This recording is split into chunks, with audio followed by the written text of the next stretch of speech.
বন্ধুরা, আপনারা দেখছেন কুকিং হাউস অফ অনিমা।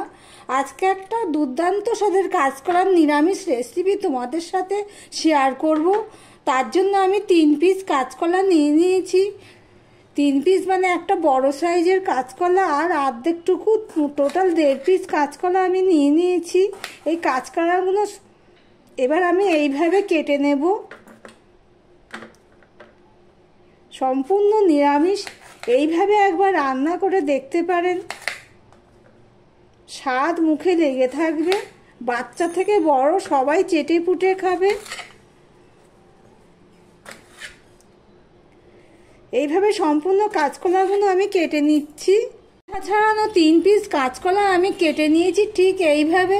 দুর্দান্ত স্বাদের রেসিপি, স্কিপ না করে পুরোটা দেখো। এবার আমি এখানে একটুখানি নুন দিয়ে দিলাম, আর দিয়ে দিলাম হলুদটুকু।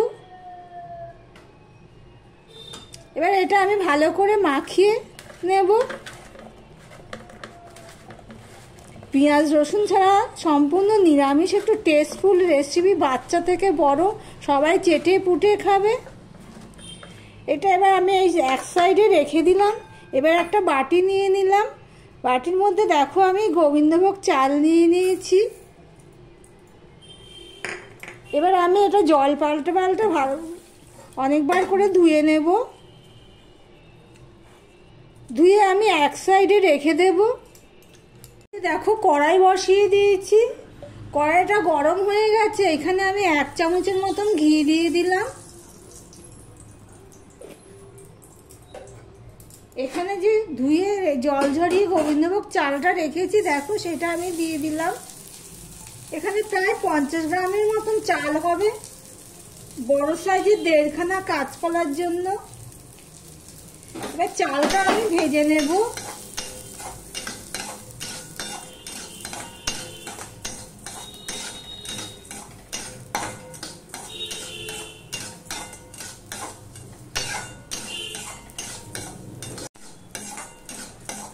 চালটা দেখো ভাজা হয়ে গেছে, চিটপিট চিটপিট করছে। পোলাও চালের মতন ঠিক এইভাবেই চালটাকে ভাজতে হবে। চালটা এবার আমি একটা পাত্রে তুলে নেব। চালটা তুলে নেওয়ার পর আমি এখানে আবার একটু সাদা তেল দিয়ে দিলাম।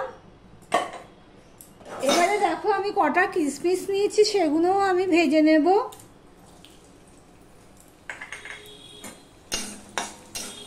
এটা সম্পূর্ণ অপশনাল, তবে এটা দিলে ভালো লাগে।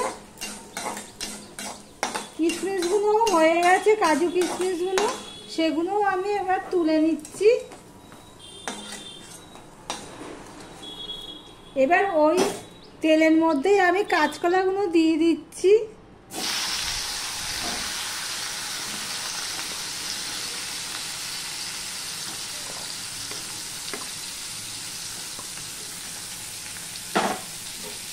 কাঁচকলাগুলো আমি একটু ভেজে নেব। দেখো কাঁচকলাটা ভাজা হয়ে গেলে তুলে নিয়ে আমি আবার সাদা তেল দিয়ে দিলাম প্রায় 4 চামচের মতো। এই দেখো কাঁচকলাগুলো ঠিক এইভাবে আমি ভেজে নিয়েছি, আর কাজু কিশমিশও ভেজে নিয়েছি। এইভাবে একই পাত্রে আমি তুলে রেখেছি। এবারে এখানে আমি একটা শুকনো লঙ্কা ফোড়নে দিয়ে দিলাম, সাথে দিয়ে দিলাম একটা তেজপাতা। আর এখানে দেখো গোটা গরম মশলা নিয়েছি, গোটা গরম মশলাটা আমি দিয়ে দিলাম।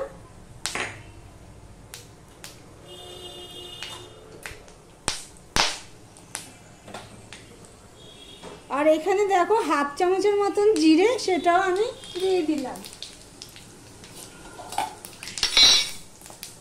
জিরেটা ফোড়ন হয়ে গেলে, গরম মশলা ফোড়ন হয়ে গেলে আমি কেটে রেখেছি আলুগুলো এইভাবে দিয়ে দিলাম। আলুগুলো ঠিক আমি এইভাবে কেটেছি। 2টো আলু আমি এখানে কেটেছি, মিডিয়ামের থেকে একটু ছোট সাইজের, সেটা আমি এখানে দিয়ে দিলাম। এবার আলুগুলো দিয়ে নুন হলুদ দিয়ে আমি কষাতে থাকবো।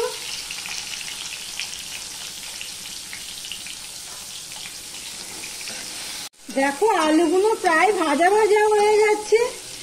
এবারে আমি এখানে দেখো কাঁচা লঙ্কা আর টমেটো কেটে নিয়েছি। কাঁচা লঙ্কাগুলো ঠিক এইভাবে কেটে নিয়েছি, আর অল্প আদা নিয়ে নিয়েছি। প্রথমে আদাটা দিয়ে দিলাম। 1 চামচের মতন হবে আদা। আদাটা দিয়ে একটুখানি মিশিয়ে নিয়েছি। কয়েক সেকেন্ড পরে আমি টমেটো আর কাঁচা লঙ্কাটা দিয়ে দিলাম। দিয়ে এগুলো আমি টমেটোটা যতক্ষণ নরম হয় ততক্ষণ আমি এটা কষতে থাকবো। আদা আর টমেটো কাঁচা লঙ্কা এগুলো প্রায় কষানো হয়ে গেছে। এবারে এর মধ্যে আমি দেখো একটুখানি 1/2 চামচের মতন ধনের গুঁড়ো দিচ্ছি আর 1/2 চামচের একটু কম জিরের গুঁড়ো দিচ্ছি। যেহেতু এখানে জিরে ফোড়নে দিচ্ছি সেই জন্য একটু হলুদ দিয়ে দিলাম। আমি যেহেতু এখানে স্বাদ অনুযায়ী আমি কাঁচা লঙ্কা দিয়ে দিয়েছি ঝালের জন্য, তাই জন্য আমি এখানে আর গুঁড়ো লঙ্কা ব্যবহার করব না। রঙের জন্য ব্যবহার করছি কাশ্মীরি লঙ্কার গুঁড়ো।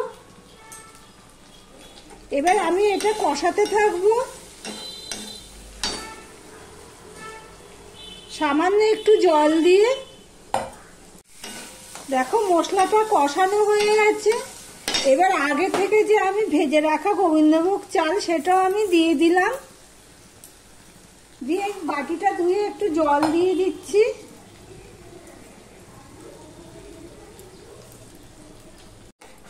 এইভাবে একটু জল দিয়ে দিয়ে কষালে কষানোটা ভালো হয়, খুব স্বাদ হয়। এবার আমি কষিয়ে নিচ্ছি ভালো করে। দেখো কষানো হয়ে গেছে, গোবিন্দভোগ চালটা অর্ধেকটা মতো সিদ্ধ হয়ে গেছে।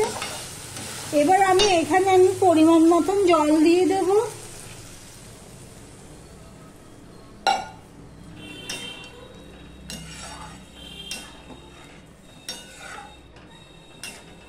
এবারে যে ভেজে রাখা কাঁচা কলা আর কাজু কিশমিশ সেটাও আমি দিয়ে দিচ্ছি। আমার ভিডিওটি যদি ভালো লেগে থাকে তাহলে লাইক কমেন্ট শেয়ার করে দেবে। আর যারা সাবস্ক্রাইব করোনি তাদেরকে অনুরোধ করব চ্যানেলটি সাবস্ক্রাইব করে পাশে থাকার জন্য। দেখো সম্পূর্ণ তরকারিটা আমার হয়ে গেছে।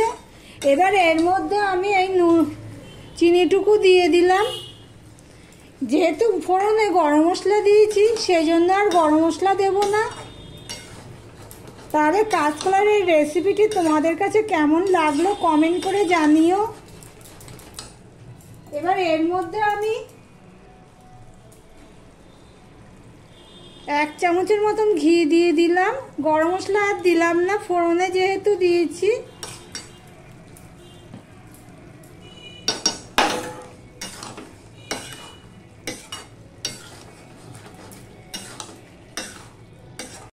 এই রেসিপিটি তোমরা শুধু শুধুও খেতে পারো, বাচ্চাদের টিফিনেও দিতে পারো।